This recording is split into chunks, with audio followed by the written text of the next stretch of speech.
Empezamos a hablar de patología digestiva y entre los temas que vamos a estudiar hoy empezamos con cavidad oral, donde consideraremos simplemente las lesiones premalignas y los tumores. Definimos dos términos como son leucoplasia, que significa placa o mácula blanquecina. Es un término clínico que no denota otra cosa que no sea la presentación, o sea, la coloración de esa placa.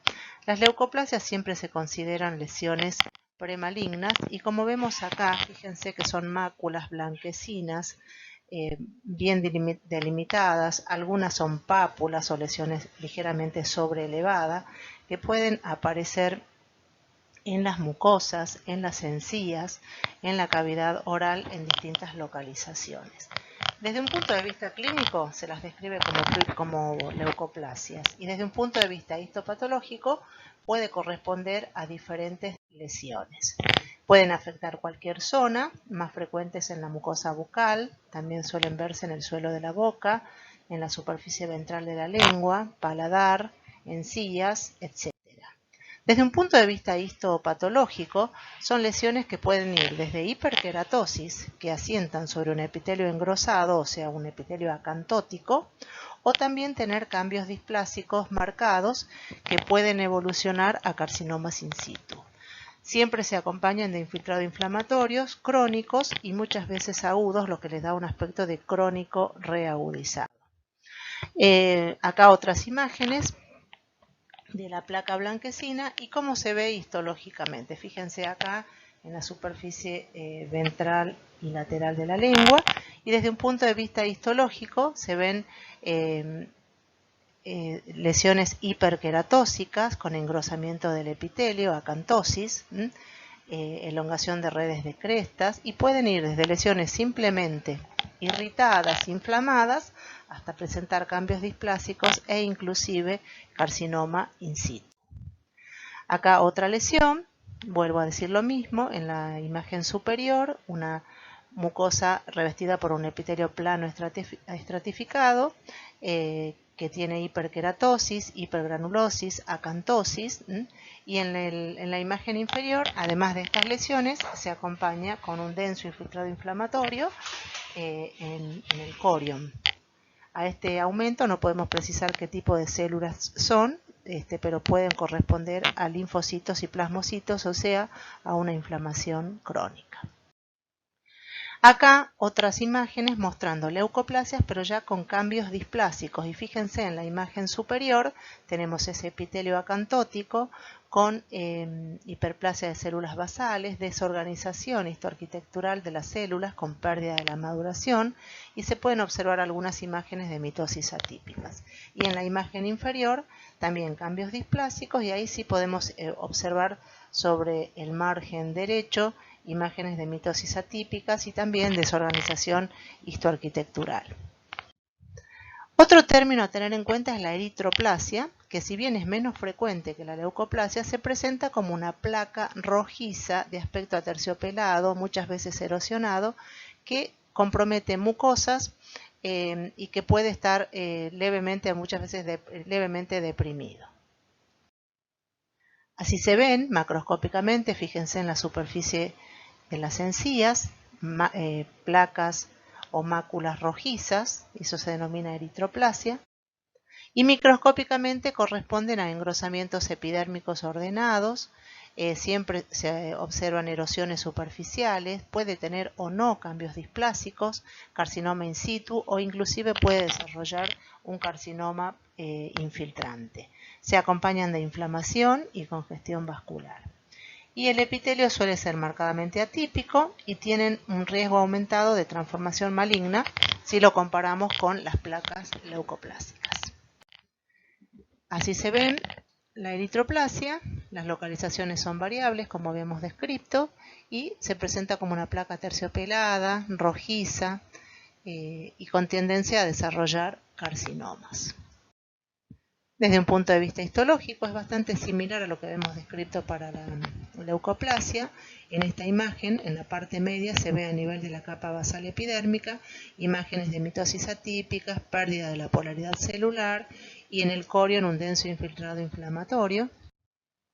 Y acá fíjense, Un aspecto normal, hiperplasia, presentándose como hiperkeratosis, acompañada luego de cambios displásicos, displasia grave o severa hacia un carcinoma in situ y puede evolucionar hacia un carcinoma epidermoide. Y pasando a los carcinomas, bueno, si tenemos una mucosa revestida por epitelio plano estratificado, el tumor maligno que se va a desarrollar en la cavidad oral es el carcinoma escamoso o epidermoide. Hay distintos factores de riesgo implicados en el desarrollo de esta neoplasia, pero podemos hablar de historia familiar, abuso de tabaco, alcohol, infección por HPV, hablaría de un mejor pronóstico en este caso, la exposición a radiaciones actínicas, entre otros. Puede localizarse en la superficie ventral de la lengua, en el suelo de la boca, labio inferior, encías, paladar blando, etc. Y puede presentarse como una leucoplasia, placas perladas, elevadas, rugosas o verrugosas y firmes, o bien como lesiones ulceradas con bordes irregulares, firmes e indurados. Desde un punto de vista histológico, comienzan como lesiones displásicas que progresan hacia carcinomas in situ y posteriormente hacia formas invasoras. Tienden a producir infiltración local antes de dar metástasis. Bueno, acá imágenes de una lesión ulcerada, lesiones irregulares, ulceradas, de bordes muy poco definidos. Y desde un punto de vista histopatológico pueden variar desde lesiones bien diferenciadas, moderadamente diferenciadas o poco diferenciados y anaplásicos. Acuérdense que cuando hablamos de bien diferenciados solemos reconocer fácilmente las perlas córneas y los desmosomas o puentes intercelulares. En la medida que se van perdiendo estos dos criterios, hablamos de menos diferenciado o moderadamente diferenciado hasta completamente anaplásico, que sería en el extremo opuesto. En este caso, un carcinoma bien diferenciado, podemos observar perlas córneas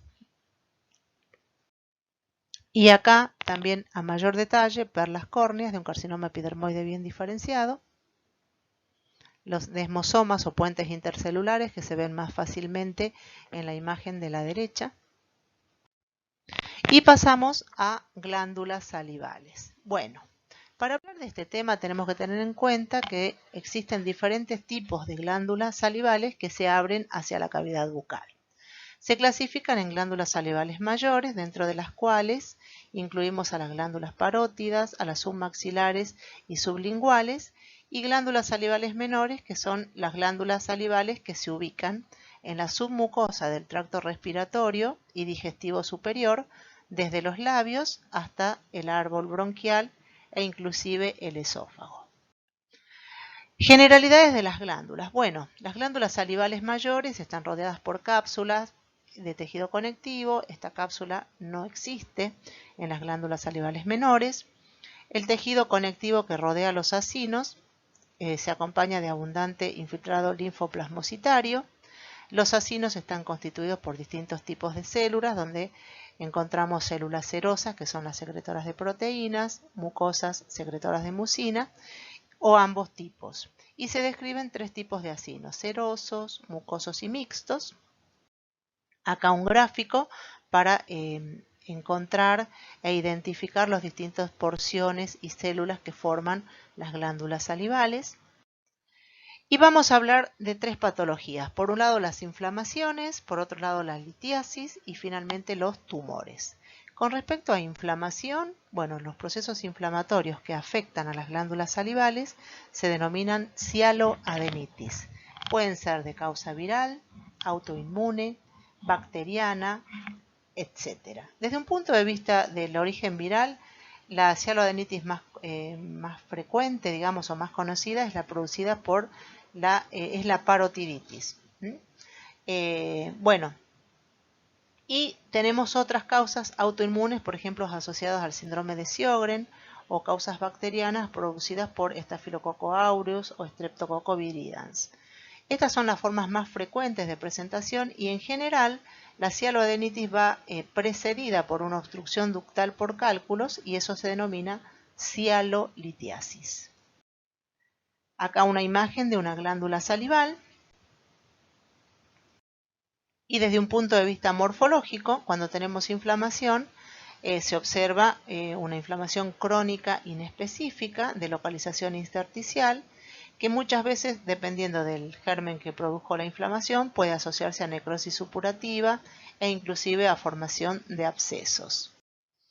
Una imagen a bajo aumento de una glándula salival con inflamación, lo que se ve basófilo en la porción central de la imagen corresponde a infiltrado inflamatorio, que con este aumento no podemos ver con detalle las células, pero acá se ve con mayor detalle, corresponde a una cialoadenitis crónica, infiltrado inflamatorio linfoplasmocitario que rodea los ductos y acinos.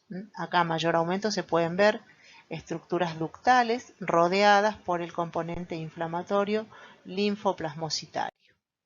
Y acá a mayor aumento el componente inflamatorio, y lo que están marcando la flecha roja es un plasmocito y la flecha verde es un linfocito en el espesor de la estructura ductal, o sea intraepitelial, una cialoadenitis crónica.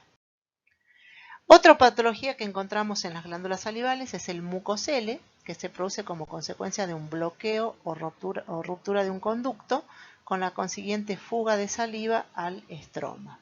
Son frecuentes en el labio inferior, son de origen traumático y se presenta como una lesión fluctuante azulada.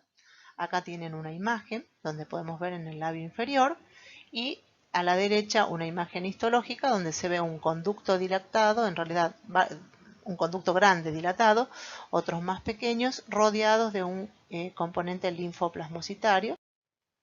Y acá microscópicamente la descripción: espacios quísticos llenos de mucina y células inflamatorias tapizadas por un tejido de granulación o bien un tejido conectivo fibroso. Ahora sí pasamos a los tumores de glándulas salivales, que en realidad constituyen un 5% de neoplasias de cabeza y cuello. En promedio la edad de los pacientes con neoplasias malignas es aproximadamente 55 años de edad, y para los tumores benignos más jóvenes 40 años. Bueno, los tumores de glándulas salivales se localizan entre un 65 a un 80% en la glándula parótida, el 10% en la glándula submaxilar y el resto en las glándulas salivales menores. Esta es la clasificación de las distintas neoplasias de glándulas salivales. Fíjense en neoplasias benignas y neoplasias malignas. No vamos a hablar de todas ellas, hicimos una clasificación mucho más acotada, teniendo en cuenta solamente las neoplasias más frecuentes. De esto es lo que vamos a hablar, y dentro de los tumores benignos vamos a considerar el tumor mixto benigno o adenoma pleomórfico, el tumor de Warthin, los oncocitomas y algunos adenomas y otros adenomas. Y dentro de las neoplasias malignas, el carcinoma mucoepidermoide y el adenoide quístico. Bueno, el origen de estos tumores se originan de los acinos, el carcinoma de células acinares, del conducto intercalar, el adenoma pleomorfo, monomorfo, el carcinoma adenoide quístico, el mucoepidermoide, del conducto estriado, el tumor de Warthin y el oncocitoma, y de los conductos excretores, otros neoplasias como el carcinoma mucoepidermoide, el adenocarcinoma ductal, el carcinoma epidermoide, papiloma, etc. Este gráfico es para identificar los distintos sectores de las glándulas y poder tener claro de dónde surgen las distintas neoplasias. Empezamos con el adenoma pleomórfico, o también llamado tumor mixto. Es una neoplasia frecuente en mujeres entre 20 y 45 años de edad, de crecimiento lento, es bien delimitado, presenta una pseudocápsula que puede ser atravesada por prolongaciones del tumor. La localización más frecuente es la glándula parótida. Se presenta como una lesión blanquecina o blanco-amarillenta, bien delimitada pero no capsulada, que como se localiza en la glándula parótida puede comprometer el nervio facial. Es una neoplasia macroscópicamente de coloración blanquecina, homogénea, blanda. Otra imagen del adenoma pleomorfo, macroscópicamente. Y desde un punto de vista histológico, presenta un aspecto mixto, por eso se denomina adenoma pleomórfico o tumor mixto, porque es una mezcla de elementos epiteliales y mesenquimáticos que le dan una heterogeneidad característica, y estos componentes epiteliales pueden formar estructuras tubulares, cordones, láminas de células, entremezcladas con células mioepiteliales y elementos mesenquimáticos como tejido de aspecto condroide, símil cartílago, mixoide, tejido óseo adiposo en distintas proporciones. Es infrecuente la transformación maligna de estos tumores. Desde un punto de vista histológico, como su nombre lo dice, adenoma pleomórfico. Tiene una porción epitelial y mesenquimática. Bueno, esto es para ver que está bien delimitado. Lo que se encuentra por fuera de la pseudocápsula es lo que es un remanente de glándula salival. Y desde un punto de vista histológico podemos ver acá estructuras de tipo epitelial que forman como si fueran túbulos o cordones celulares entremezclados con este componente más claro, más eosinófilo, que tiene un aspecto símil al tejido condroide. Y acá tenemos 4 imágenes. En la porción superior izquierda coexisten. Lo más claro corresponde a un tejido símil cartílago y lo más oscuro al componente epitelial mioepitelial. Se ve en mayor detalle en la imagen superior de la izquierda, donde se ven estructuras ductales alternando con el componente mixoide o condroide, y en la porción inferior derecha se ve un componente de células elongadas o de aspecto fusiforme que pueden corresponder a células mioepiteliales y estructuras ductales. Y en la foto inferior derecha, predomina el componente epitelial formando ductos o cordones celulares. Bueno, acá otras imágenes mostrando otros patrones de crecimiento, pero básicamente con lo que les estaba diciendo, componentes epiteliales, mesenquimáticos y mioepiteliales en diferentes proporciones. Es una neoplasia benigna que cura con la resección quirúrgica. Lo único que tenemos que tener en cuenta que, como está por la proximidad del nervio facial, cuando se reseca la lesión, de no lesionar dicho nervio. Bueno, pasamos a otro tumor, en este caso es el tumor de Warthin, que también se denomina cistoadenoma papilar linfomatoso. Es muy importante lo del nombre porque ayuda a ver los distintos componentes que constituyen esta neoplasia. También es un tumor benigno que afecta prácticamente o exclusivamente la glándula parótida. Es más frecuente en hombres fumadores, es un tumor capsulado, el tamaño es variable, desde muy pequeñitos hasta 4 o 6 centímetros. Probablemente se origina de elementos linfoides y tiene una bilateralidad del 10% de los casos, o inclusive puede ser multicéntrico. Así se ve macroscópicamente una lesión quística, acá en este caso multicéntrica. Desde un punto de vista histológico está constituido por proyecciones papilares revestidas por una doble capa de células epiteliales con abundante citoplasma eosinófilo y núcleos en empalizadas, y un estroma que contiene tejido linfoide con incluso formación de folículos linfoides con centros germinales. Así se lo ve al tumor. Estas estructuras, lo que se ve eosinófilo es la doble capa de células epiteliales, y lo que está más basófilo, que se ve más claramente en la porción derecha de la imagen, es el componente linfoide con un centro germinal de aspecto reactivo. Acá sí, a mayor aumento, podemos ver la doble capa de células epiteliales. Fíjense que es un epitelio que tiene núcleos en la parte basal y apical, podríamos decir, una doble capa de células, y rodeando a esas estructuras ductales o papilares cortadas transversalmente, el componente inflamatorio. Les decía antes que es muy importante lo del nombre, cisto, que quiere decir quiste, adenoma, proliferación epitelial, y lo de linfomatoso viene a cuenta del componente linfoide, pero son todos componentes reactivos. En esta imagen la flecha está marcando un centro germinal, el componente linfoide reactivo, y lo basófilo que se ve, lo eosinófilo corresponden a las estructuras epiteliales o a las doble capa de células epiteliales. Acá tenemos en mayor detalle, vuelve a marcar la flecha el componente linfoide. Y acá a menor aumento el componente linfoide y con folículos linfoides hiperplásicos y rodeando a esos folículos hiperplásicos el componente epitelial. Acá se ve a más aumento las células epiteliales con los núcleos alineados, amplios citoplasmas eosinófilos y debajo el componente inflamatorio linfoplasmocitario.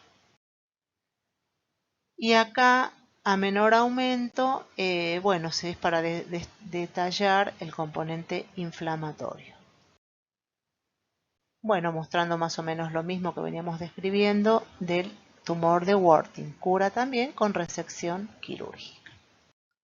El otro tumor que consideramos dentro del grupo de las neoplasias benignas es el oncocitoma, que como sabemos es un tumor capsulado, parduzco, también se localiza en la glándula parótidas, y está formado por células poligonales con abundante citoplasma eosinófilo granular que es rico en mitocondrias. Se ve así, bien delimitado, color amarillento o amarronado, superficie homogénea, y esta es la histología. Son células monomorfas con amplios citoplasmas eosinófilos granulares que adoptan crecimiento difuso, pseudoglandular, cordonado, etc. y que corresponde a esta neoplasia benigna que son los oncocitomas. Y ahora tenemos el detalle de la histología a mucho aumento para ver las características de ese citoplasma eosinófilo granular que ultraestructuralmente sabemos que corresponde a una célula con gran cantidad de mitocondrias. Pasando a las neoplasias malignas, consideramos el carcinoma epidermoide, que en el 70% de los casos también compromete la glándula parótidas, pero también fue descrito en glándulas salivales menores. Puede tener un tamaño variable, hasta 8 centímetros están descritos, son circunscriptos, carece de cápsula y tiene un crecimiento infiltrativo, puede infiltrar sus márgenes. Es de color blanco grisáceo, puede presentar quistes. Este es el aspecto macroscópico, fíjense que no tiene cápsula, los bordes son irregulares, mal definidos.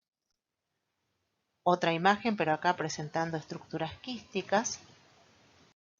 Y desde un punto de vista histológico está constituido por cordones, láminas o quistes formados por tres componentes. Por un lado células escamosas, otras secretoras de mucina y células intermedias. Acuérdense que es mucoepidermoide. Las células escamosas forman el componente epidermoide o pavimentoso y las células secretoras de moco los quistes. Se clasifican en grados bajo, intermedio y alto, teniendo en cuenta la cantidad de componente quístico, si tienen o no invasión perineural, la presencia o no de necrosis, las mitosis, más de 4 mitosis por 10 campos de gran aumento, hablamos de una neoplasia de alto grado, y la presencia de anaplasia o pleomorfismo. Histológicamente se ven así, una estructura quística en la porción inferior de la imagen, con contenido mucíparo en su interior, alternando con cordones de células de aspecto epidermoide. Acá tenemos a mayor aumento el detalle de las células epiteliales del componente epidermoide. Acá lo mismo, para mostrarles el componente de células escamosas. Y acá en esta imagen podemos ver ambas. En la porción superior de la imagen el componente epidermoide y en la porción inferior y media se ve el componente glandular con secreción de mucoepidermoide. Otra imagen para mostrar ambos componentes. Y acá también el componente mucíparo y epidermoide juntos. Acá predomina el componente mucíparo. Bueno, y pasamos a otra neoplasia que es el carcinoma adenoide quístico, que es un tumor raro que afecta en general a las glándulas salivales menores. Clínicamente se caracteriza porque produce dolor y parálisis facial. Son lesiones muy pequeñas, mal encapsuladas, infiltrantes. Desde un punto de vista histológico, Está constituido por células con disposición cribiforme, tubular o sólidas, otras con células de núcleos compactos, oscuros, con escasos citoplasmas. No tienen mayor pleomorfismo, pero en los espacios entre las células tumorales se encuentra un depósito de un material Paz positivo que tiene una coloración eosinófila. Dijimos que es una neoplasia que presenta dolor porque se caracteriza porque invade los nervios, invasión perineural. Imagen macroscópica, múltiples lesiones nodulares, irregulares, mal delimitadas. Histológicamente, los cordones de células neoplásicas, y entre esos cordones o nidos de celulares se encuentra ese material eosinófilo, que si le hacemos una técnica de Paz, es Paz positivo. Acá adopta un patrón cribiforme y se puede ver también ese material eosinófilo símil membrana basal. Es símil, ¿no? Pero es Paz positivo. Una imagen a mucho aumento, un crecimiento de aspecto cribiforme. Acá lo mismo, aspecto cribiforme. Esto es una técnica de Paz positiva. A mucho detalle para ver ese material eosinófilo que les decíamos. Lo mismo acá. Y esto que estamos viendo en esta imagen corresponde a un filete nervioso con invasión perineural por el tumor, y eso es el responsable del dolor que siente el paciente por invasión del nervio facial en este caso. Bueno, y después pasamos a otras neoplasias menos frecuentes, que son el carcinoma de células acinares. Afecta también la glándula parótida. Macroscópicamente pueden ser bilaterales y multicéntricos, son lesiones encapsuladas, pequeñas, y desde un punto de vista histológico están constituidos por células de citoplasmas claros, vacuolados o sólidos, que pueden adoptar distintos patrones de crecimiento, laminar, microquístico, folicular, papilar, etc. Este es un patrón microquístico o glandular. Acá un patrón glandular con dilataciones quísticas. Acá un patrón glandular y en la porción inferior derecha un crecimiento de tipo sólido. Neoplasias poco frecuentes, pero bueno, pueden darse. Y acá para ver en detalle las características celulares. Este es bastante infrecuente en relación a los anteriores. Acá acompañado de un denso infiltrado inflamatorio, inclusive que llega a formar folículos linfoides hiperplásticos. Y acá esta es una imagen similar a la anterior para ver el detalle de las células, con estructuras formando en este caso estructuras glandulares. Y otras neoplasias menos frecuentes son los carcinomas de células basales, que bueno, también pueden encontrarse en las glándulas salivales, pero no son muy frecuentes. Un patrón microquístico. Bueno, con eso terminamos glándulas salivales y pasamos a estudiar esófago. Para hablar de esófago tenemos que recordar la histología normal. Sabemos que es un órgano hueco que tiene una mucosa revestida por un epitelio plano estratificado, una lámina propia, la muscularis mucosae.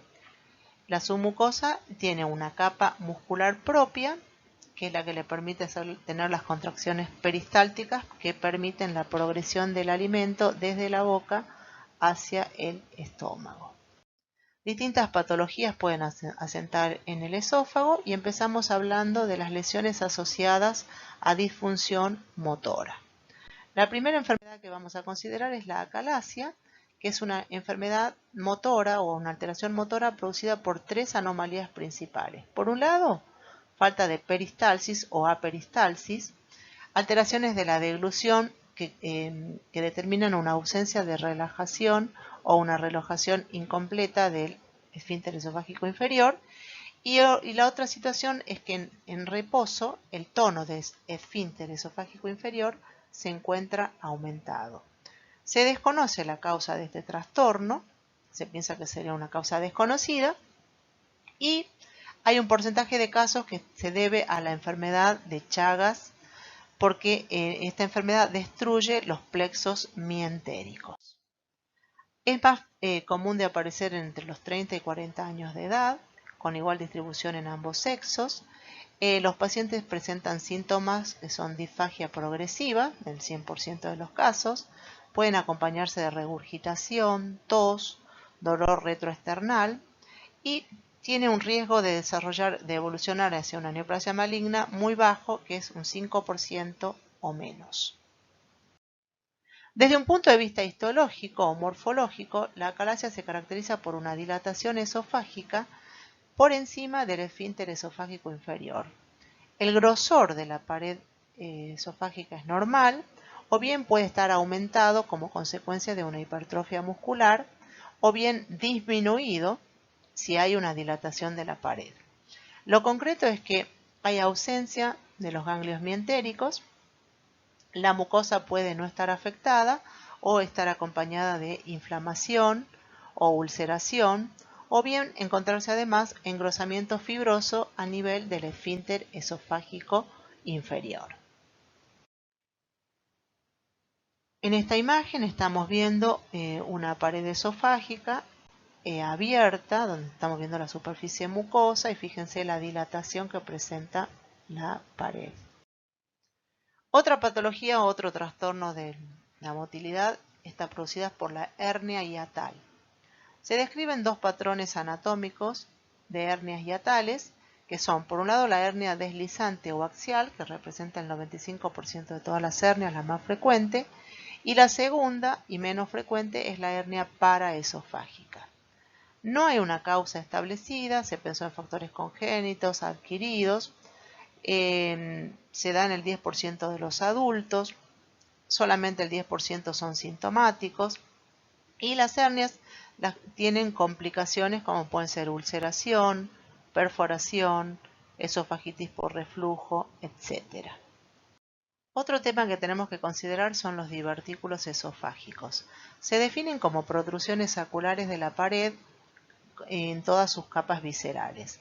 Se identifican en tres regiones del esófago, que son por encima del esfínter esofágico superior, se denominan divertículos de Zenker. En la parte media del esófago es otra localización, y la tercera es por encima del esfínter esofágico inferior y se llama en este caso divertículo epifrénico. Distintas patogenias se presentan para explicar esta patología. Divertículos por pulsión son aquellos que se producen como consecuencia de debilitamiento de la pared muscular, y esto es lo que ocurre por encima de los esfínteres, ya sea superior e inferior. Divertículos por tracción, cuando hay una retracción inflamatoria, por ejemplo, del mediastino, un proceso inflamatorio del mediastino que trae una retracción esofágica, y eso puede dar lugar a la aparición en la parte media del órgano de un divertículo. Y por ejemplo, los síntomas que se presentan, el divertículo de Zenker, disfagia, regurgitación, una masa palpable en el cuello, o pueden presentar cuadros de neumonía, etc. Los de la parte media del esófago suelen ser asintomáticos y los de la región epifrénica producen una regurgitación. Acá podemos ver divertículos esofágicos, las flechas están mostrándose esos orificios saculares que corresponden a evaginaciones de la pared del esófago que compromete todas sus capas. A mayor aumento, el estilete está marcando la zona donde se produce ese divertículo. Y la otra patología que tenemos que ver ahora es esofagitis. Bueno, esofagitis es la inflamación de la mucosa esofágica. La esofagitis por reflujo gastroesofágico se caracteriza por la presencia de síntomas clínicos y o lesiones como consecuencia del reflujo del contenido gástrico hacia el esófago. Las causas de esofagitis pueden ser una incompetencia del esfínter esofágico inferior, lo mismo que puede producir una hernia hiatal, puede producir un reflujo gastroesofágico con la consiguiente irritación crónica de la mucosa esofágica. Una hernia hiatal por deslizamiento, la eliminación esofágica inadecuada o lenta del material refluido, o una producción insuficiente de saliva, o mal vaciamiento gástrico. Todas estas causas pueden determinar una inflamación crónica de la mucosa esofágica. Macroscópicamente se ve así, y fíjense una mucosa hiperémica que afecta la porción inferior del esófago. Y desde un punto de vista histológico, 3 alteraciones podemos describir como características. Por un lado, la presencia de células inflamatorias en el epitelio, la hiperplasia de células de la capa basal, con elongación de papilas dérmicas y congestión vascular, y el paciente, desde un punto de vista clínico, presenta disfagia, pirosis, regurgitación. Pirosis es la sensación de ardor, dolor. Y acá en esta imagen histológica vemos una mucosa revestida por epitelio plano estratificado, no queratinizado porque es una mucosa, con elongación de redes de crestas. Lo que están mostrando las flechas es justamente esa elongación de redes de crestas, la inflamación. A este aumento podemos ver una mucosa esofágica y acá ya aparece un esófago de Barrett porque además tiene glándulas mucosas. Y acá para ver la hiperplasia de células basales, la acantosis del epitelio, la elongación de redes de crestas, algunos eosinófilos. Y a mayor aumento para ver también el componente inflamatorio y la presencia de numerosos eosinófilos en el epitelio. Acá se acompaña además de una lesión ulcerada. Bueno, acá también está ulcerado la mucosa esofágica. Se pueden ver glándulas submucosas. Y pasamos a esófago de Barrett. Por definición sabemos que es la metaplasia columnar que aparece en el tercio inferior del esófago, donde el epitelio escamoso es reemplazado por un epitelio de tipo columnar. La causa más frecuente es el reflujo gastroesofágico. Y la importancia que tiene el esófago de Barrett es que predispone a la aparición posterior de un adenocarcinoma. Criterios diagnósticos de esófago de Barrett: la demostración endoscópica de una mucosa roja terciopelada que aparece como lengüetas o parches, y desde un punto de vista histológico, la presencia de células mucosas cilíndricas y células caliciformes. Se clasifica en segmento largo y segmento corto, pero esto no es importante a los fines prácticos. Lo que sí es importante es que tenemos que ver si sobre ese esófago de Barrett asientan o no cambios displásicos, porque eso es lo que le cambia el pronóstico al paciente. Bueno, esta es una mucosa esofágica donde se ve una superficie irregular en la parte inferior de la imagen. La histología, donde vemos la mucosa esofágica y la presencia de células y glándulas mucíparas. Y en la imagen inferior, glándulas mucíparas, que eso es lo que hace el diagnóstico de esófago de Barrett, la sustitución del epitelio plano estratificado por un epitelio de tipo columnar. Y acá distintas imágenes de un esófago de Barrett, y lo que tenemos que buscar acá, que se ve en las dos imágenes inferiores, los cambios displásicos, que como les decía antes, es lo que le marca el pronóstico y la evolución de estos pacientes. Tienen un riesgo aumentado de desarrollar un carcinoma, un adenocarcinoma en el tercio inferior del esófago. Bueno, otros tipos de esofagitis. Bueno, hay esofagitis por cándidas, que da un aspecto pseudomembranoso. Macroscópicamente se ve unas membranas blanquecinas. Histológicamente podemos identificar el microorganismo. Esofagitis por herpes virus, que produce úlceras en sacabocados, o por citomegalovirus, que también produce úlceras pero lineales. Y secundarios a radioterapia, que produce atrofia mucosa, fibrosis submucosa e hiperplasia intimal de los vasos sanguíneos. Imágenes histológicas de otros tipos de esofagitis. En este caso podemos identificar microorganismos micóticos, que son esos puntitos que se ven en la porción media de la imagen. Acá se ven hifas micóticas, con mayor detalle se las ve acá, con técnica de Paz. Lo que se ve Paz positivo son hifas micóticas por cándidas, o sea, una esofagitis candidiásica. En general son lesiones que asientan en pacientes inmunodeprimidos. Acá mayor aumento, se pueden ver claramente las hifas micóticas. Acá más también. Acá tenemos úlceras esofágicas a mayor detalle. Pueden ser producidas por herpes, por citomegalo. Acá tenemos imágenes, la flecha está mostrando imágenes de herpes virus. Acá las flechas muestran lo mismo, herpes virus. Y acá también esofagitis por herpes. Bueno, y pasando a los tumores de esófago, los vamos a clasificar en neoplasias benignas y malignas. Las neoplasias benignas son poco frecuentes porque en general no le traen síntomas al paciente, en general se descubren accidentalmente, y dentro de esas neoplasias benignas, en general, los más frecuentes son de estirpe mesenquimáticas. El leiomioma es la neoplasia más frecuente y como es intramural no trae síntomas y por lo tanto suelen ser hallazgos por otras causas. También podemos encontrar fibromas, lipomas, hemangiomas. Y menos frecuentemente hay lesiones papilomatosas, que sería el término correcto más que pólipos, donde se combinan tejido fibroso, vascular, adiposo y el revestimiento epitelial.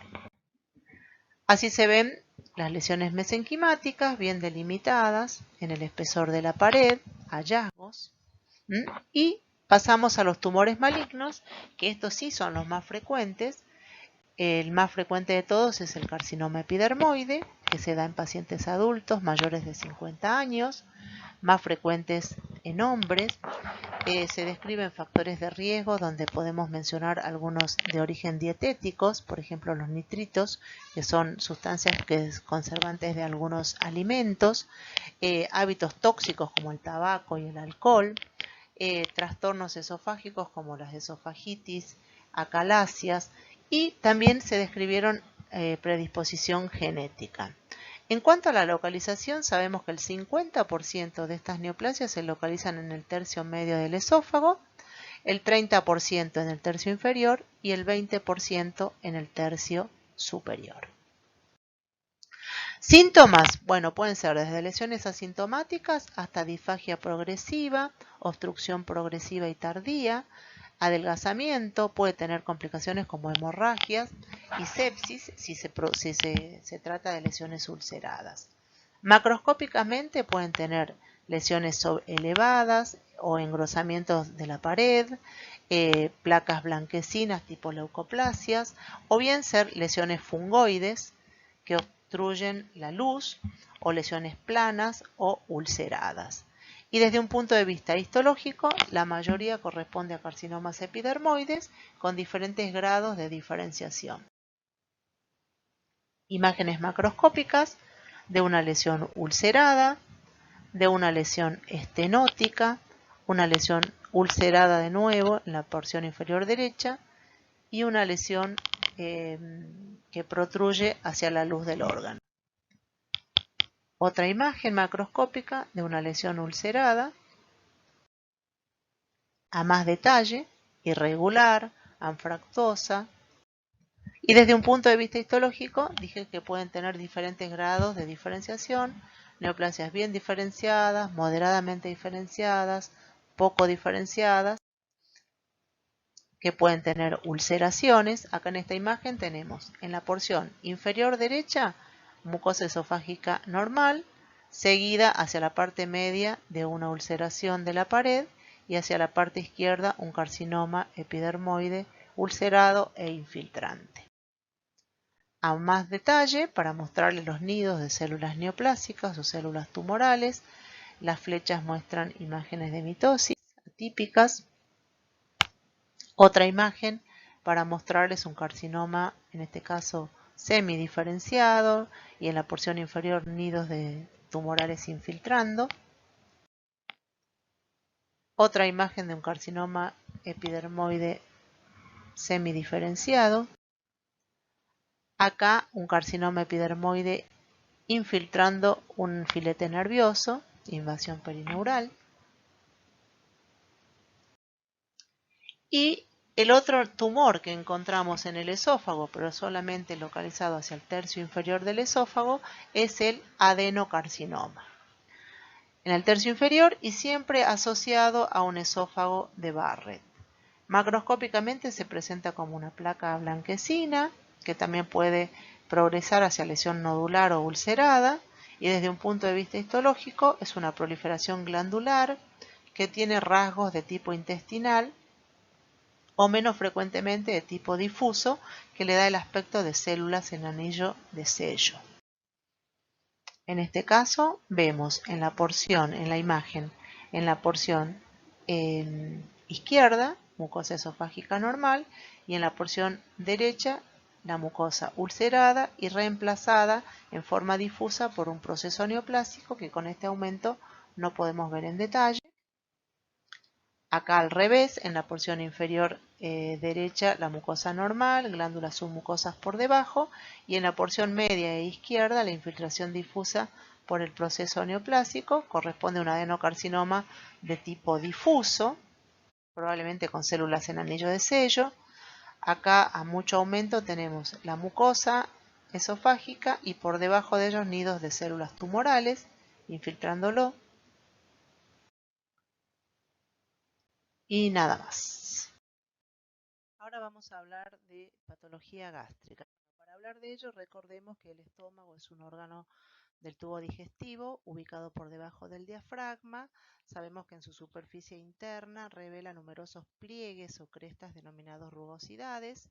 Esas regiones sobreelevadas de la mucosa se conocen como zonas gástricas mamiladas, y las depresiones tubulares son las denominadas criptas o foveolas, donde desembocan las glándulas.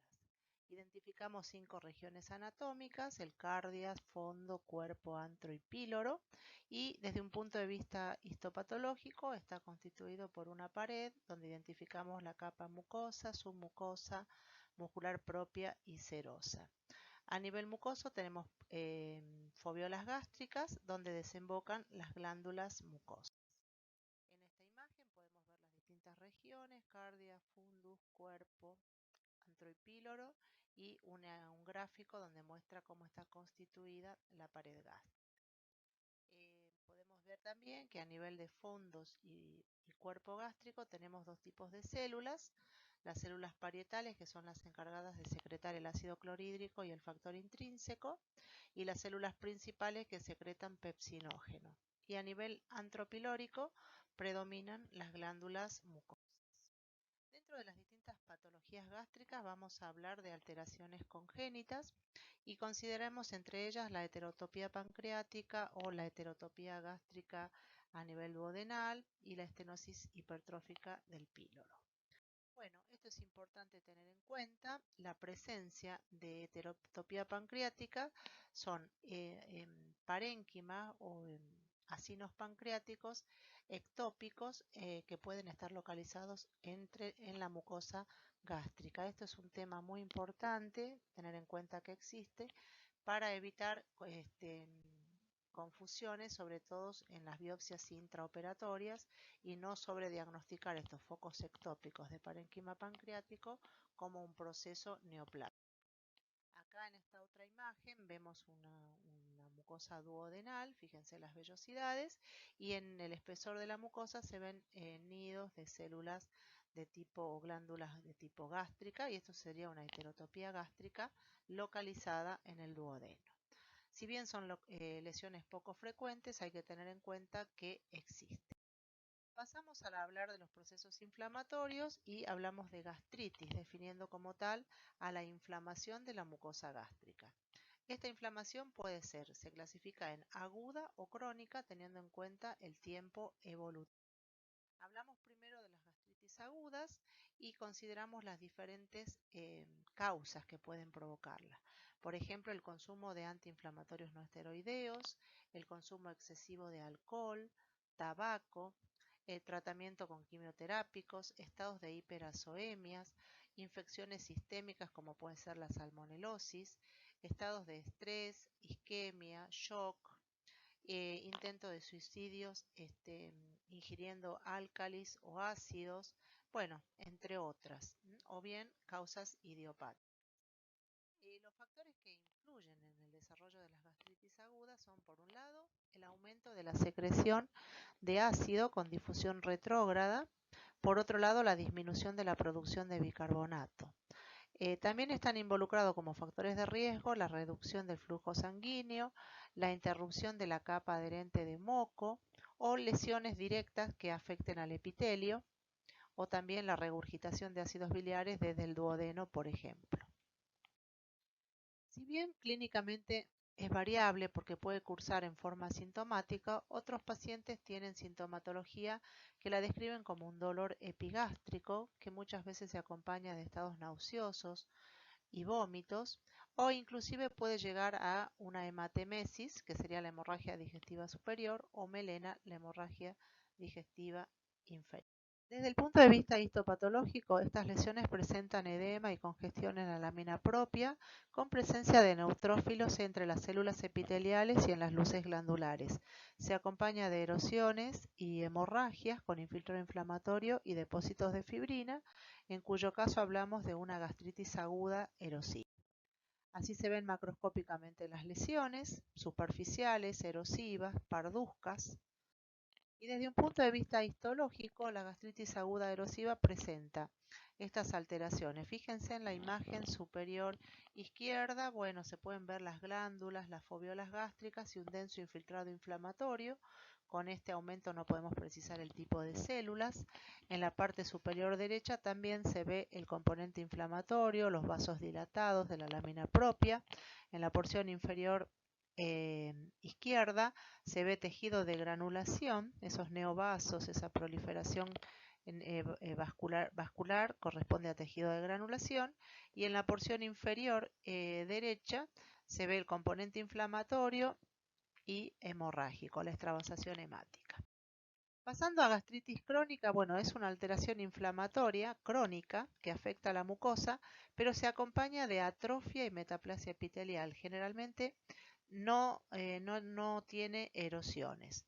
Y la importancia de la gastritis crónica es que puede ser asiento de procesos o cambios displásicos. Desde un punto de vista patogénico, bueno, hay dos factores que son muy importantes y son la infección por Helicobacter pylori y las causas autoinmunes en relación con la anemia perniciosa. No son los únicos causas, pero sí son las que se ven con cierta frecuencia. Menos frecuentemente tenemos gastritis crónicas de origen tóxica por exceso de alcohol y tabaco, postquirúrgica en caso de reflujo duodenal y alteraciones motoras y mecánicas como pueden ser obstrucciones, besoares, atonías gástricas, entre otras. Hablando del Helicobacter pylori, bueno, se encuentra en el 90% de los pacientes que cursan con gastritis crónica antral. Esta es la localización, en el antro. La importancia de esto es que tiene un mayor riesgo de desarrollar úlceras pépticas y cáncer gástrico. El Helicobacter pylori es un bacilo gram negativo, curvilíneo, móvil, que elabora ureasas y adesina. Desde un punto de vista histopatológico, las gastritis crónicas se caracterizan por un denso infiltrado inflamatorio que afecta a la lámina propia con abundantes plasmocitos. A veces se forman folículos linfoides en la porción profunda de la mucosa o acúmulos linfoides. Y en el epitelio superficial y foviolar se puede ver infiltrado inflamatorio de tipo polimorfo nuclear y pueden formarse abscesos. Y en ese caso hablamos de una gastritis activa. En estas zonas, el Helicobacter pylori es abundante en la zona superficial de la mucosa y es más fácilmente identificarlo. Se ubica a lo largo de la superficie luminal de las células epiteliales, no invade la mucosa, este dato es muy importante, y si bien si pueden verse con hematoxilina y eosina, son mucho más fácilmente evidenciables con una técnica especial como es el Giemsa. En las áreas que hay metaplasia intestinal no se observa Helicobacter pylori y pueden coexistir cambios regenerativos del epitelio superficial, los cuales muchas veces estos cambios pueden dificultar la diferenciación con procesos displásicos. Imágenes a bajo aumento de una gastritis crónica. Fíjense el denso infiltrado linfoplasmocitario o mononuclear, podríamos decir a este aumento, en la lámina propia. En la imagen inferior derecha se ve también una mucosa de tipo mucosa gástrica que tiene un infiltrado inflamatorio más bien lineal de linfoplasmocitos debajo del epitelio, en la lámina propia. Bueno, esta imagen es también para mostrar el infiltrado inflamatorio crónico en la mucosa antral en forma de banda en la porción superficial de la mucosa. Acá más o menos lo mismo, mucosa antral y el infiltrado inflamatorio muy importante. Acá es para ver algunos sectores en la porción superior izquierda. Se pueden ver algunas glándulas con metaplasia enterógena de la mucosa y los cambios inflamatorios y ectasia vascular. Acá también tenemos imágenes de donde fundamentalmente lo que quiero mostrarles es la metaplasia enterógena de la mucosa gástrica, que es uno de los rasgos de la gastritis crónica. Además de la inflamación crónica, metaplasia enterógena y atrofia gástrica. En la imagen superior derecha se ven glándulas a mucho aumento con metaplasia enterógena. Fíjense las células caliciformes. Se ve una imagen de una mitosis atípica además. Y en la porción inferior izquierda también metaplasia enterógena y en la foto inferior también lo mismo. Más vasoectasia. Bueno, así se ve el Helicobacter pylori. Esta es una técnica de Diff Quick y fíjense que en la superficie se ven estos elementos basilares pequeños. En esta imagen se ve una glándula y superficial y la presencia de estos microorganismos basilares curvilíneos que son más fácilmente identificables con la técnica de Giemsa. Y también existe la técnica de Worting-Starry, que es una técnica de plata donde se colorean de este color negro los microorganismos. Acá también podemos ver en superficie todos esos puntitos negros corresponden a una técnica de Worting positiva para Helicobacter pylori. La otra causa más frecuente de gastritis crónicas que mencionamos es la gastritis autoinmune. Representa menos del 10% de los casos y se da en pacientes que tienen otras patologías autoinmunes como puede ser la tiroiditis de Hashimoto, la enfermedad de Addison. También se sabe que tiene una afectación familiar con herencia autosómica dominante. En este caso se encuentran autoanticuerpos contra las células parietales, contra el factor intrínseco contra la bomba hidrógeno potasio ATPasa. Desde un punto de vista histopatológico, la gastritis autoinmune es una lesión difusa que en general compromete la mucosa del fondo y cuerpo gástrico. Esto es para diferenciarla a lo que habíamos dicho antes de la gastritis crónica por Helicobacter pylori, que mayormente compromete la región antral. Macroscópicamente se presenta una mucosa enrojecida, con pliegues engrosados, y en casos de atrofia, la mucosa puede estar adelgazada y o aplanada. Desde un punto de vista histológico, la lámina propia muestra un infiltrado inflamatorio linfoplasmocitario. Si la inflamación es activa, puede haber además neutrófilos en las glándulas y en el epitelio de superficie.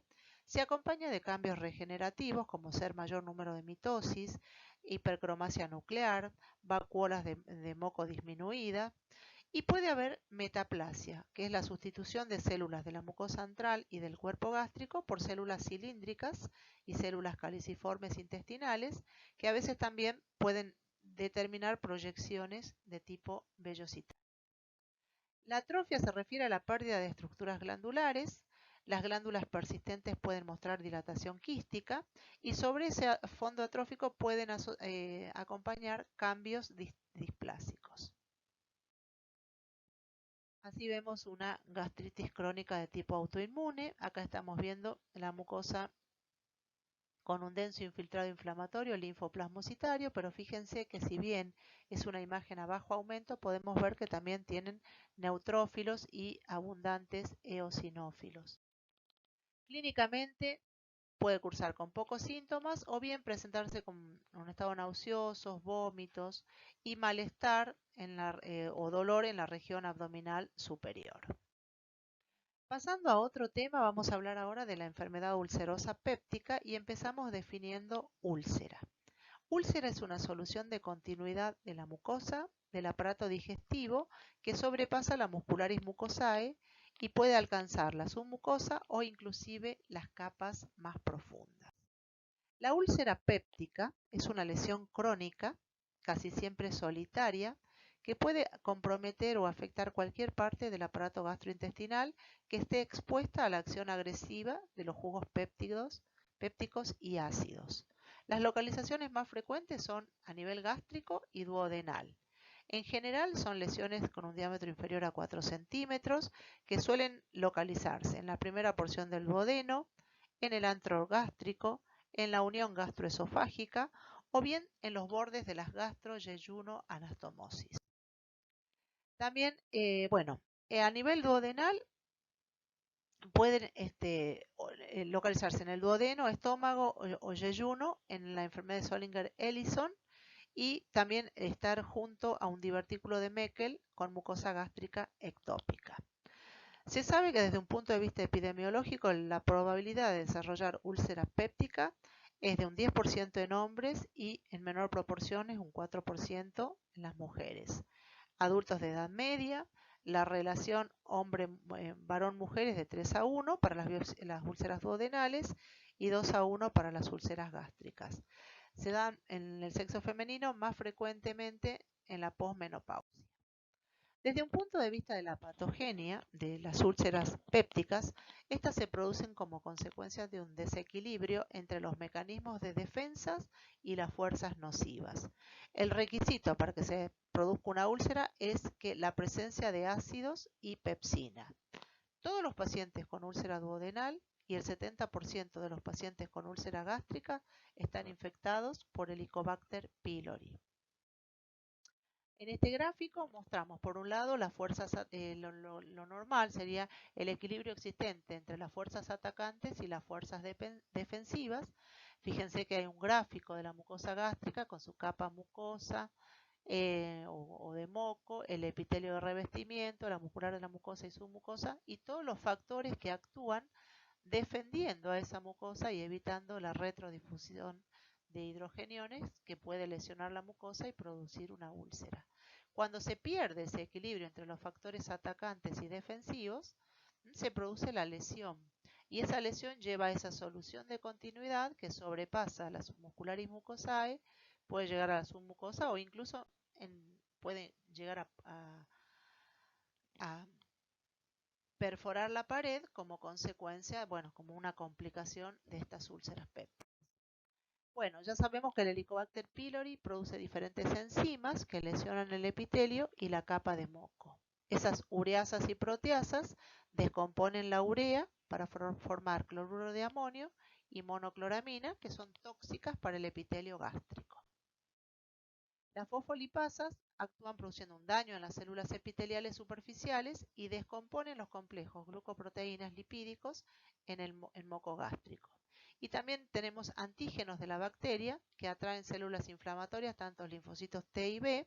La mucosa inflamada es más susceptible a la lesión. Otros factores involucrados en la patogenia de las gastritis crónicas, la hiperacidez gástrica, los antiinflamatorios no esteroideos, tabaco, corticoides, estados de hipercalcemia, estrés, etc.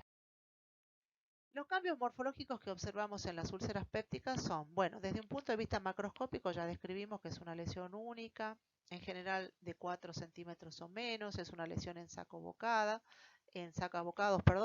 con bordes perpendiculares a la base y están rodeados de un halo congestivo y edematoso. Macroscópicamente la base es limpia y eso se produce por una digestión péptica del exudado y la profundidad es variable, puede incluso perforar la pared como les decía antes. Como esto está acompañado de fibrosis, produce retracción de la mucosa circundante, de modo que los pliegues se disponen en forma radiada desde la úlcera. Podemos identificar histológicamente 4 zonas en una úlcera activa, que son el exudado fibrinoso en la superficie, con leucocitos polimorfonucleares y tejido necrótico, el aflujo de leucocitos polimorfonucleares, el tejido de granulación inespecífico y la fibrosis. Así se ve una imagen macroscópica, una lesión en saco bocado única. A mayor detalle, fíjense ese componente blanquecino que tiene, probablemente sea tejido fibrinoide. Y ahí una úlcera gástrica crónica con una mucosa que la circunda, que la rodea, atrófica. Se perdieron los pliegues gástricos. Y a mucho detalle, la imagen anterior con un área necrótica. Este es el gráfico de las 4 zonas características que describimos en la histología.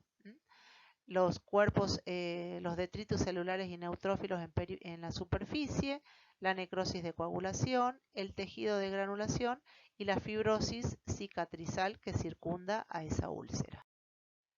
Así se ve histológicamente la base de la úlcera mostrando las 4 zonas, los cuerpos y detritos celulares en el 1, la inflamación aguda en los 2, el tejido de granulación más profundo y la fibrosis en la base o en la base o profundidad de la úlcera. Esta es una imagen histológica de una úlcera péptica donde podemos identificar una lesión crateriforme en el centro de la imagen que corresponde a la úlcera, y a los lados, a ambos lados, se ve la mucosa gástrica circundante. Y esta es una úlcera perforada, es una complicación que determina que la perforación de la pared con la pared gástrica con la consiguiente peritonitis asociada. Clínicamente, el paciente describe un dolor corrosivo, urente, punzante de localización epigástrica que empeora en las noches o luego de 1 a 3 horas de haber ingerido. Alivia con álcalis o alimentos. Es el paciente que, por ejemplo, tiene el dolor epigástrico, consume leche y el dolor cede, eso sería un álcalis, y muchas veces se acompaña de un estado nauseoso, vómitos, eructos, pérdida de peso, meteorismo, etc. ¿Qué complicaciones puede tener una úlcera? Bueno, una hemorragia que perfore la pared, una obstrucción por edema y la fibrosis cicatrizal. Así como tenemos úlceras crónicas, también tenemos las denominadas úlceras gástricas agudas o úlceras de estrés, que son completamente diferentes a lo que describimos como úlcera péptica.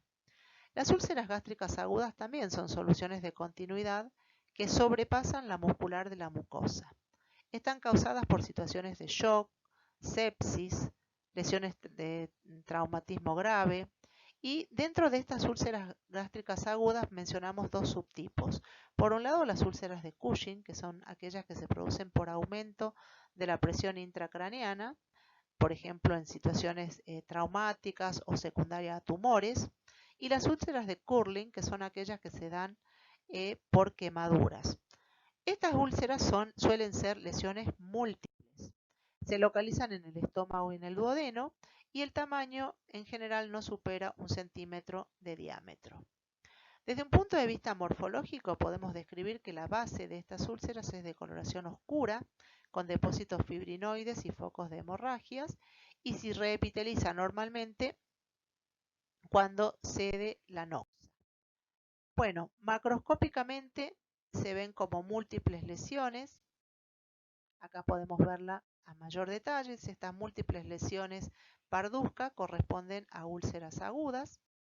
Esta es una imagen macroscópica de úlceras de Cushing y, como pueden ver, son múltiples lesiones parduzcas de pequeño tamaño, bastante superficiales, que se manifiestan clínicamente con hemorragia, que digamos es la forma más frecuente de manifestación de las gastritis por estrés. En cuanto al tratamiento, el tratamiento de elección que se da es un tratamiento médico usando antiácidos, protectores de la mucosa gástricas e inhibidores de la secreción de ácidos. Son lesiones superficiales, no sobrepasan la muscular de la mucosa, y también tienen como factores de riesgo asociados los antiinflamatorios no esteroideos, la infección por Helicobacter pylori, el consumo crónico de alcohol, tabaco, café, entre otros. Ahora pasamos a hablar de gastropatía hipertrófica. En la gastropatía hipertrófica tenemos hiperplasia de células epiteliales de la mucosa gástrica, pero sin inflamación. Esta hiperplasia de células epiteliales se acompaña de pliegues gástricos engrosados, exuberantes, prominentes, congestivos, que le dan a la mucosa un aspecto cerebriforme. Diferentes síndromes clínicos se asocian a gastropatía hipertrófica. La importancia de esta patología es que puede simular un adenocarcinoma gástrico infiltrante o un linfoma gástrico cuando uno lo estudia radiológicamente. Y produce úlcera péptica por la hiperclorhidria que presenta el paciente. Bueno, vamos a hablar de la enfermedad de Menetrier. Es de causa desconocida, se caracteriza por una hiperplasia de las células secretoras de moco del epitelio superficial, lo que determina la existencia de pliegues gástricos exuberantes acompañados de atrofia glandular. Las células parietales están reemplazadas por células mucosas y cursan con hipoclorhidria, justamente por esto, porque hay reducción de células parietales y un exceso de células mucosas. El aumento de la secreción de moco produce hipoproteinemia, lo que lleva al paciente a pérdida de peso, edema. Es más frecuente en el sexo masculino en una proporción de 3:1 con respecto a las mujeres y afecta entre los 40 y 50 años de edad. El paciente refiere síntomas como malestar epigástrico, diarrea, pérdida de peso, hemorragias en erosiones superficiales. La localización es en el cuerpo, fondo y antro gástrico. Así se ve la mucosa gástrica. Estos son los pliegues exuberantes prominentes que le dan el aspecto cerebriforme a la mucosa gástrica. Fíjense en esta imagen el engrosamiento difuso de los pliegues gástricos y desde un punto, bueno, y acá también otra imagen macroscópica, ese aspecto vellositario, y fíjense en la imagen de la izquierda la hiperplasia glandular, pero no tiene inflamación y acá hay un predominio de células o de glándulas mucíparas. El diagnóstico se hace por endoscopía o por biopsia gástrica. Y el tratamiento de la enfermedad de Menetrier, el único tratamiento es la gastrectomía y una dieta alta rica en proteínas. Los casos pediátricos por lo general se tratan solamente los síntomas porque la enfermedad se cura sola después de varias semanas. Pero en el adulto el único tratamiento es la gastrectomía. Otra patología que consideramos es el síndrome de Zollinger-Ellison. El síndrome de Zollinger-Ellison aparece ante tumores pancreáticos o duodenales productores de gastrina, o sea, los denominados gastrinomas, determinan la producción de una hiperplasia de glándulas gástricas, en este caso con hiperclorhidria, que lleva a su vez a producir múltiples úlceras pépticas. El síndrome de Zollinger-Ellison presenta pliegues engrosados, hiperplasia glandular. El trastorno, como les dije, se debe a un tumor productor de gastrina, que ese tumor puede estar localizado en el duodeno o en el estómago. Conduce a una hiperplasia de células parietales y cursan con hiperclorhidria. En esta imagen estamos mostrando en la parte superior un páncreas normal y en la porción media e inferior de la imagen la presencia de una neoplasia productora de gastrina, un gastrinoma. De forma característica, los pacientes que tienen síndrome de Zollinger-Ellison presentan cantidades elevadas de gastrina sérica circulante. La gastrina es procedente del tumor o de los tumores, porque generalmente pueden ser, además del páncreas, asociados a tumores en el yeyuno o en el estómago. Y el tratamiento, por supuesto, en este caso es quirúrgico, resecando el gastrinoma. Es el tratamiento quirúrgico de elección. Pasamos a otro tema que son los tumores gástricos. Bueno, como en toda otra localización u otro órgano, a nivel gástrico los tumores se subdividen teniendo en cuenta su conducta biológica en benignos y malignos. Empezamos hablando de las lesiones benignas y las lesiones benignas podemos hablar de los pólipos gástricos, que en realidad pólipos sabemos que es un nódulo o masa que se proyecta por encima del nivel de la mucosa subyacente. Los pólipos gástricos son lesiones poco frecuentes, representan el 0,4% y se subdividen en dos tipos, los pólipos hiperplásicos y los adenomas. Los pólipos hiperplásicos representan el 90% de todas estas lesiones y se caracterizan por estar formados por un epitelio superficial hiperplásico y tejido glandular que puede presentar dilataciones quísticas, infiltrado inflamatorio en la lámina propia. En general son lesiones pequeñas, sésiles, y que en el 25% de los casos pueden presentarse como pólipos múltiples. Suelen estar asociados a las gastritis crónicas. Bueno, esto es en el caso de pólipos múltiples. Histológicamente esto es un pólipo gástrico. Acá tenemos una imagen histológica de la pared gástrica porque podemos identificar todas sus capas, la mucosa, y fíjense que hacia la parte media de la imagen hay un crecimiento de tipo arborescente que corresponde a ese pólipo, y si bien está a bajo aumento, podemos ver sectores donde hay dilatación de las glándulas, que son espacios de quistes, y corresponden a lesiones completamente benignas. Curan con la resección. A este aumento podemos ver otra lesión hiperplásica para ver, bueno, el epitelio gástrico, foveolar, algunas glándulas en la porción inferior, de aspecto completamente benigno, revestido por un epitelio tipo mucíparo. Y acá tenemos la misma imagen pero a menor aumento para ver las proyecciones digitiformes en superficie, revestidas por un epitelio cilíndrico de tipo gástrico y que tiene en su interior algunas glándulas dilatadas en forma quística, por supuesto que se acompaña de infiltrado inflamatorio que suele ser infiltrado inflamatorio linfoplasmocitario.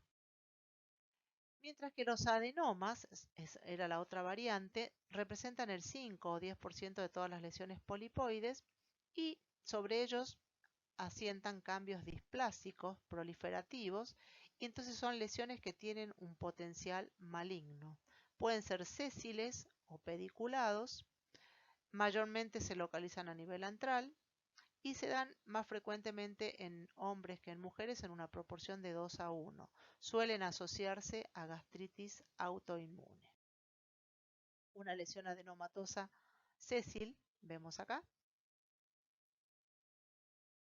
Acá tenemos una lesión adenomatosa pediculado, fíjense que tiene un pedículo o una base de implantación en continuidad con la mucosa, bastante grande en este caso, y desde un punto de vista histológico pueden formar estructuras tubulares o pseudoglandulares, separadas entre sí por escaso estroma fibroconectivo.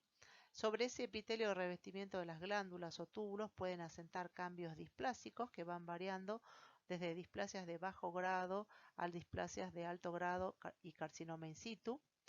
Hay otras variantes que son adenomas túbulo-vellosos, cuando además de estas formaciones glandulares o pseudotubulares, en superficie emiten proyecciones como si fueran dedos de guante, y esas serían las proyecciones digitiformes. Acá tenemos un pólipo adenomatoso, donde podemos ver estructuras glandulares o tubulares con cambios displásicos. Fíjense la estratificación del epitelio, se ven imágenes de mitosis atípicas. Comparen las imágenes de la porción superior de la foto con las porciones más profundas o inferiores de la foto, donde el epitelio es completamente normal. Entonces es un adenoma tubular con cambios displásicos.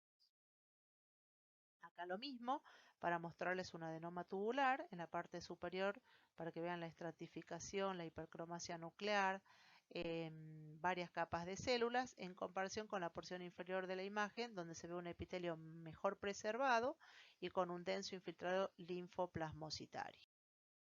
Y ahora sí pasamos a los tumores malignos, que bueno, desde un punto de vista de la clasificación tenemos que considerar que el adenocarcinoma gástrico representa la neoplasia más frecuente en un porcentaje de 90 o 95% de los casos, seguido por los linfomas gástricos, un 4%, los tumores carcinoides un 3% y en menos frecuentemente las neoplasias mesenquimáticas, incluidas en este grupo los tumores del estroma gastrointestinal, que los vamos a ver en detalle cuando veamos intestino delgado, y otros tumores estromales, suelen ser los leiomiosarcomas, schwannomas, entre otros. Empezamos hablando, bueno, esta es la imagen, la clasificación histológica de la Organización Mundial de la Salud para los tumores gástricos. Fíjense la gran cantidad de tumores. Dentro de los tumores epiteliales empieza describiendo las neoplasias intraepiteliales, los adenomas que hablamos recién, y después pasa a los adenocarcinomas con todas sus variantes: papilar, tubular, mucinoso, en células del anillo de sello, indiferenciado, adenoescamoso, de células pequeñas, tumor carcinoide. Y dentro de los tumores no epiteliales, leiomiomas, schwannomas, tumor de células granulares, el tumor del estroma gastrointestinal o GIST, sarcoma de Kaposi y finalmente los linfomas gástricos. Empezamos hablando del carcinoma gástrico. Tiene diferente incidencia según las zonas. Está asociado o se ocurre más frecuentemente en regiones de bajo nivel socioeconómico. La edad promedio de aparición es los 55 años, más frecuente en el sexo masculino en una proporción de 2 a 1. Está relacionado con factores ambientales y factores del huésped. Acá tenemos una lista de factores asociados con el desarrollo del carcinoma gástrico. Dentro de los factores medioambientales, la infección por Helicobacter pylori. Factores dietéticos, los nitritos, derivados de los nitratos, los alimentos ahumados, la falta de frutas y verduras frescas en la dieta, bajo nivel socioeconómico, consumo de tabaco, y dentro de los factores del huésped, la gastritis crónica con hipocloridria, la metaplasia intestinal es una lesión precursora, los adenomas gástricos están asociados, el esófago de Barrett tiene un riesgo aumentado de tumores a nivel de la unión gastroesofágica, pero también tenemos factores genéticos en el ligero riesgo de aumento en individuos del grupo sanguíneo A, historia familiar de cáncer gástrico, etc. Bueno, básicamente vamos a describir dos tipos histológicos que son los más frecuentes y muy importantes de diferenciar. El adenocarcinoma gástrico de tipo intestinal, que está compuesto por estructuras glandulares con cambios displásicos y está producido por alteraciones genéticas acumulativas. Y el tipo difuso, como la palabra lo dice, es una infiltración difusa de células poco diferenciadas, no cohesivas, que suele ocurrir en personas más jóvenes, surge de novo y muchas veces en este tipo difuso identificamos células con núcleos desplazados hacia la periferia y lo que se denominan células en anillo de sello. Esta es una imagen histológica de un adenocarcinoma gástrico de tipo intestinal. ¿Por qué? Porque forma estructuras glandulares que son evidenciables en la porción en la mitad derecha de la imagen, estructuras glandulares similares o parecidas a las del intestino, por eso se llama adenocarcinoma gástrico de tipo intestinal. Acá fíjense formando algunas estructuras glandulares o pseudotubulares.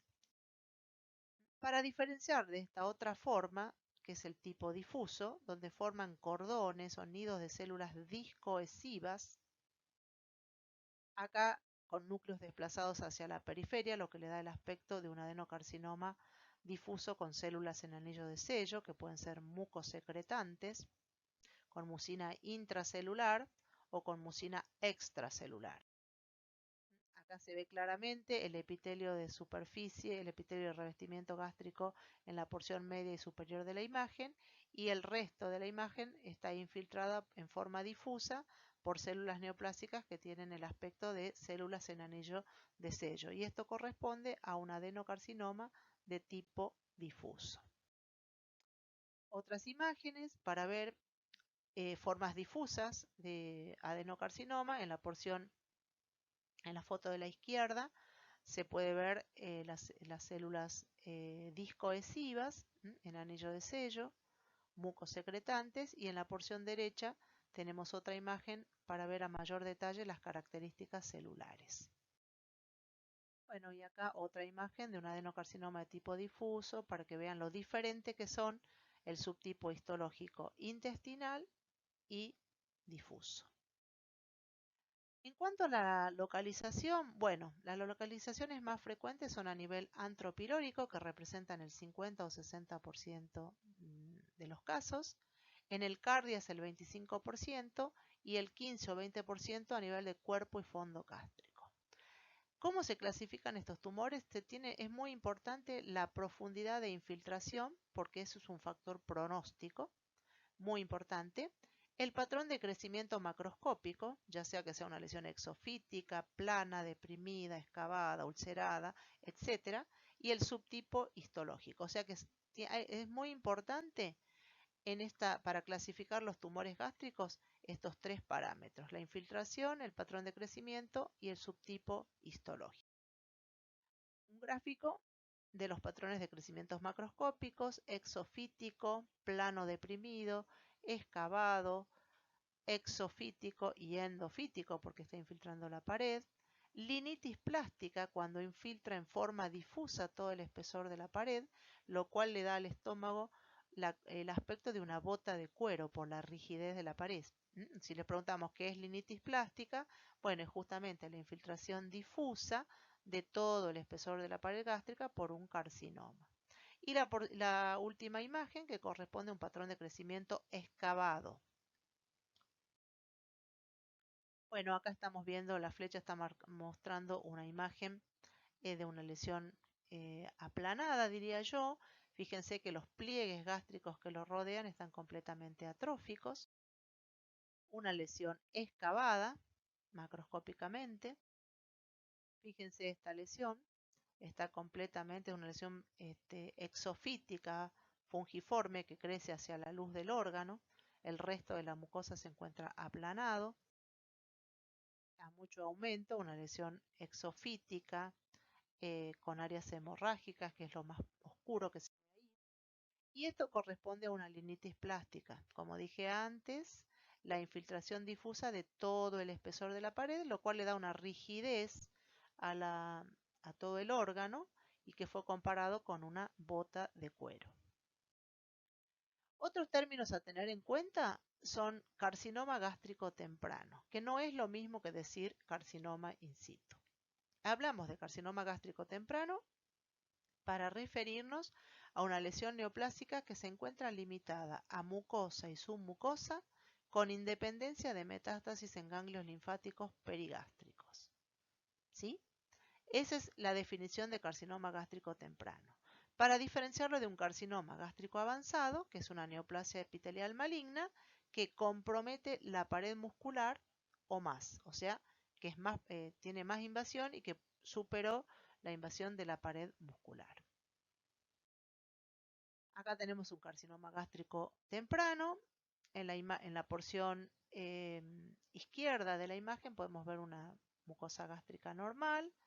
Desde la parte media se ve la neoplasia que está proliferando, una neoplasia epitelial atípica que compromete la mucosa y la submucosa gástrica, carcinoma gástrico temprano, independientemente que tenga o no compromiso de los ganglios perigástricos. Y otros tumores que tenemos que considerar son los linfomas. Bueno, los linfomas gástricos son similares a los que se ven a nivel intestinal.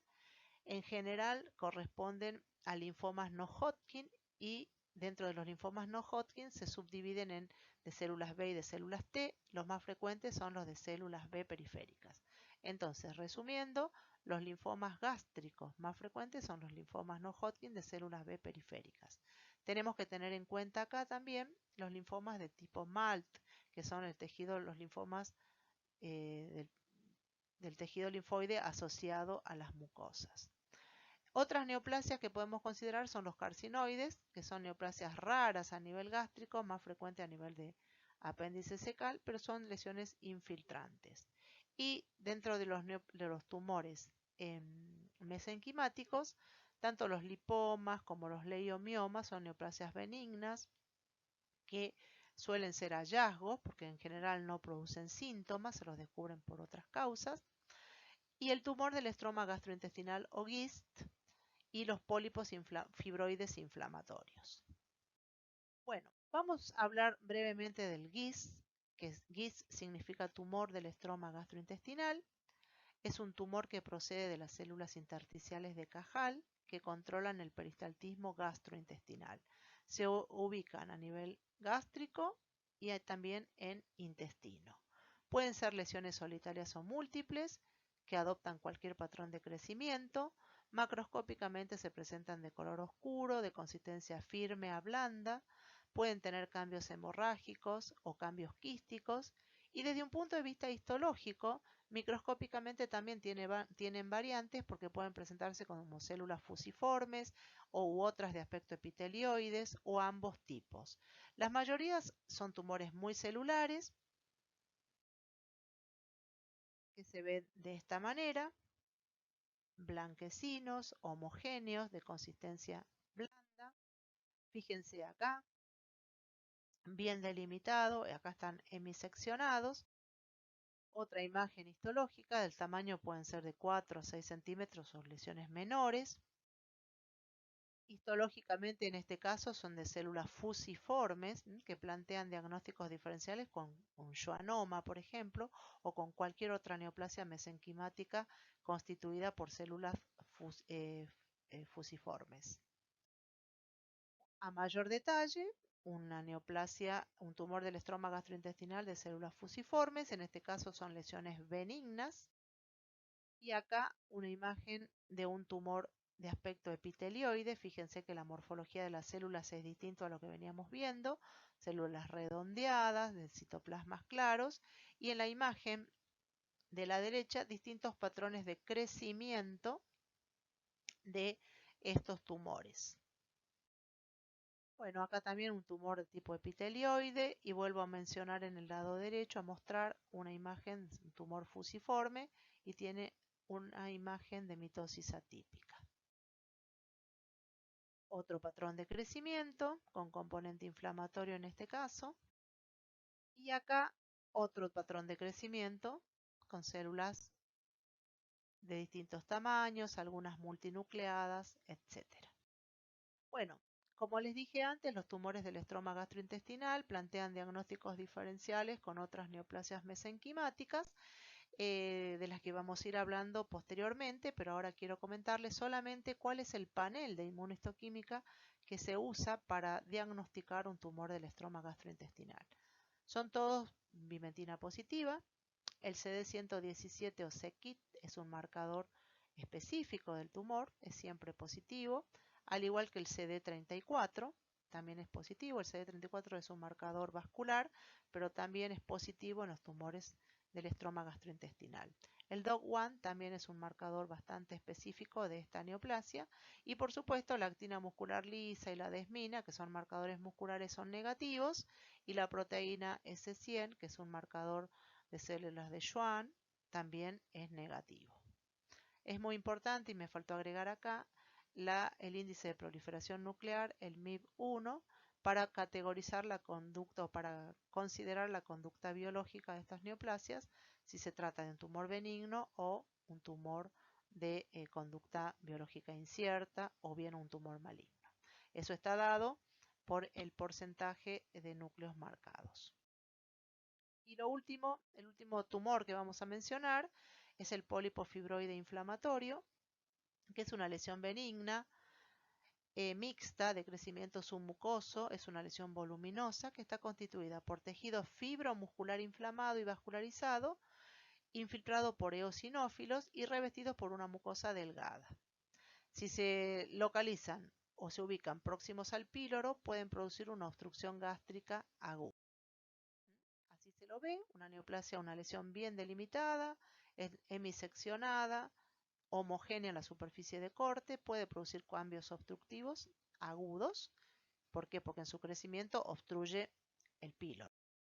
Y desde un punto de vista histológico es una lesión fibroide, vascularizada, con un componente inflamatorio que lo rodea y en superficie tiene un revestimiento epitelial.